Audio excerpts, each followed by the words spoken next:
The Sukhoi Su-30 NATO reporting name, Flanker CGH, is a twin-engine, two-seat supermaneuverable fighter aircraft developed in the Soviet Union by Russia's Sukhoi Aviation Corporation.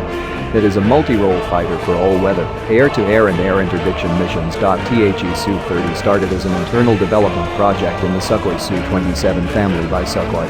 The design plan was revamped, and the name was made official by the Russian Defense Ministry in 1996. Of the flanker family, the Su-27, Su-30, Su-33, Su-34 and Su-35 have been ordered into limited or serial production by the Russian Defense Ministry.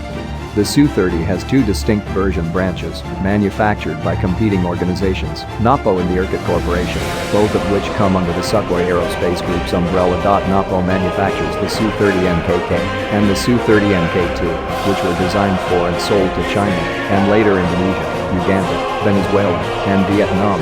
Due to KnAAPO's involvement from the early stages of developing the Su-35, these are basically a two-seat version of the mid-1990s Su-35. The Chinese chose an older, but lighter radar, so the cannons could be omitted in return for increased payload.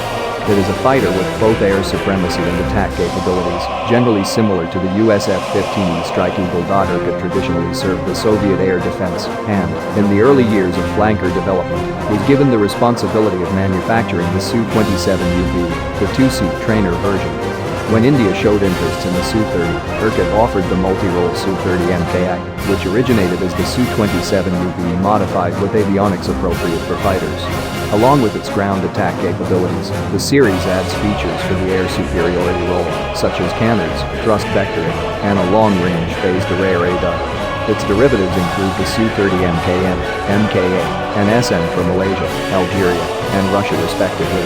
The Russian Air Force operates several Su-30s and has ordered the Su-30 SN variant as well.